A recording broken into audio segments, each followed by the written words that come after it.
Nathan Cole was born in a tiny wooden shack on the far edge of an American frontier town, a place where the wind carried dust and dreams felt too heavy to lift. His father was a failed gold prospector who spent his life chasing luck that never returned. His mother washed clothes for the townsfolk, earning pennies while hiding the emptiness in her stomach so her children could eat. Nathan was the youngest, a thin boy with wild brown hair and a stare that carried both fire and fear. Their home had no floorboards, just dirt. Nights were cold, mornings were colder, and hunger was the loudest voice in the house. Nathan often woke before sunrise and watched the world, wondering why some people lived in big houses and he lived in a shack that shook whenever the wind decided to visit. His father told him, "Luck is everything, son." But Nathan never believed it. He had seen his father rely on luck for 20 years and end up with nothing. Nathan decided early he would not wait for luck. He would build his own.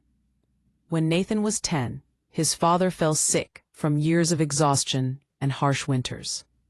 The town doctor came once, looked around the broken home, and said there wasn't much he could do.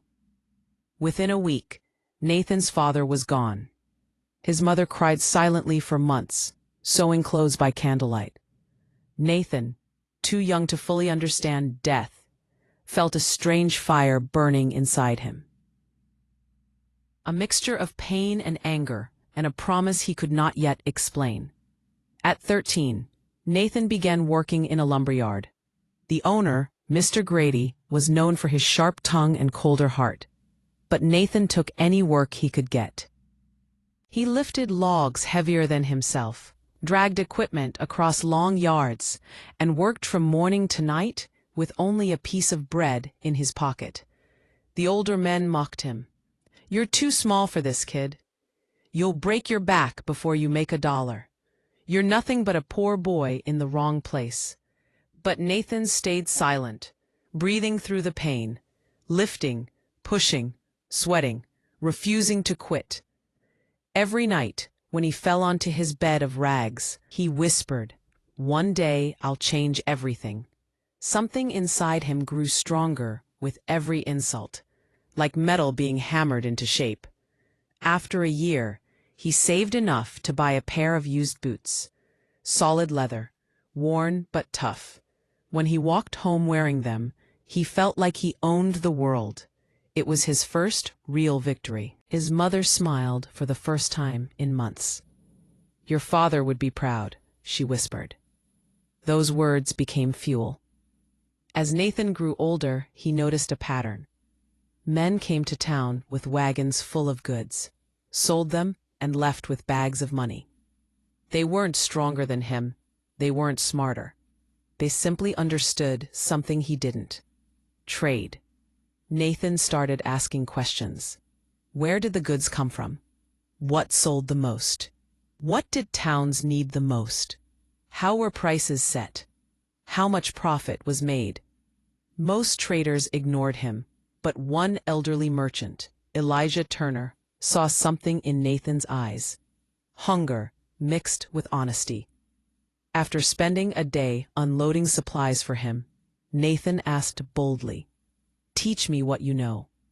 Turner laughed. "Why should I teach a boy anything?" Nathan didn't blink. "Because I'll work harder than any man you've ever hired." The old merchant stared at him for a long moment, then nodded. "Come tomorrow at sunrise."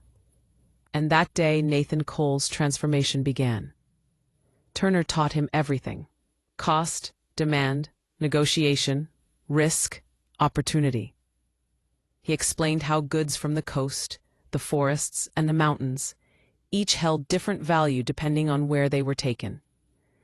He taught Nathan how markets worked, how seasons affected trade, and how a man could turn a simple wagon into a fortune. Nathan absorbed every word like dry soil absorbing rain. When Turner eventually left town for good due to age, He gave Nathan a small gift, a worn leather notebook filled with notes, maps, and trade routes. "This won't make you rich," Turner said, placing a hand on Nathan's shoulder. "But your mind will, if you let it." Nathan nodded, unable to speak. At 17, Nathan decided to take his first real risk. He gathered every dollar he had saved over years of brutal labor. It wasn't much, but it was enough to buy a broken wagon and 2 tired mules. The townspeople laughed when they saw him preparing to leave. "Where do you think you're going with that junk? You'll never make it past the river. Poor boys aren't meant for business." Nathan smiled politely, tied his boots, climbed onto the dilapidated wagon, and whispered to his mother, "I'll come back for you."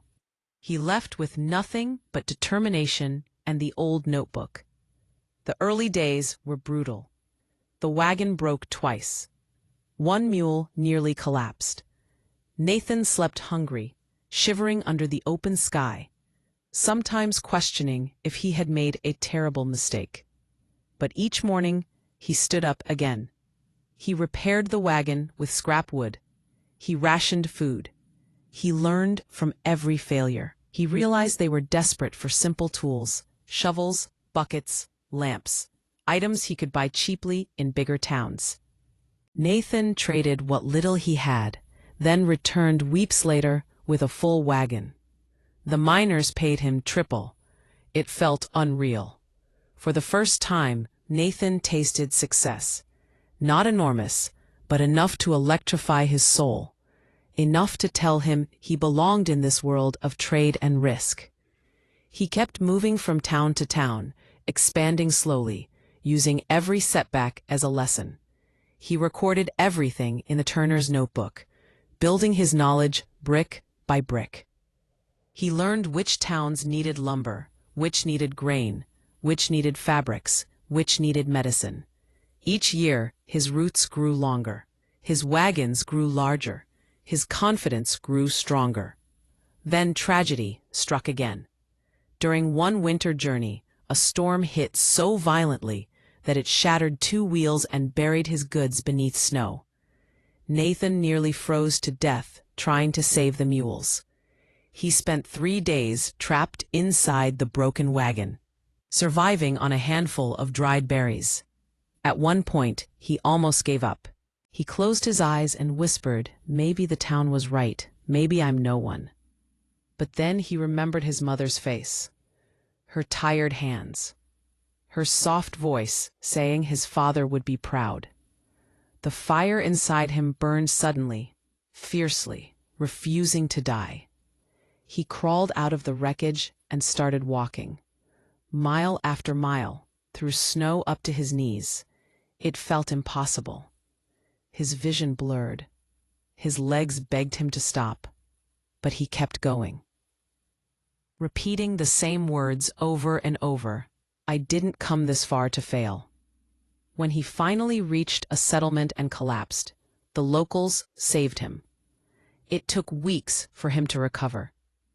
Any other man would have quit after such a loss, but not Nathan Cole. He returned stronger.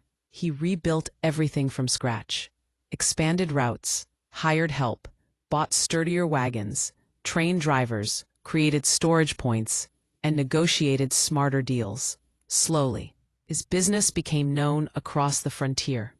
Farmers waited for him. Villages trusted him. Miners relied on him. Traders respected him. And one summer morning, Nathan finally returned to his hometown. Not as the poor boy who once lived in a shack, but as a wealthy, confident businessman with a small convoy of wagons behind him. His mother cried when she saw him. "You did it," she whispered. "No," Nathan replied softly. "We did it." Within a few years, Nathan Cole built one of the largest trading networks in the region. He hired hundreds of workers, trained young boys who reminded him of himself, and helped rebuild his entire town. Schools, roads, shops, everything. People who once doubted him now told his story to their children. But Nathan never bragged. He knew the truth. Success wasn't luck. It was pain. It was cold nights, broken wagons, empty stomachs, bruised hands, endless failures, and the refusal to stay down. He once said, "A man is not defined by where he starts, but by how fiercely he refuses to stop." Nathan Cole, the boy born in a broken shack, became one of the most respected traders of his time, not because he waited for opportunity, but because he created it with his bare hands, his bleeding feet, and a fire that nothing could extinguish. And his journey became a reminder to every poor boy who looked at the world and felt small. Greatness is built, not given.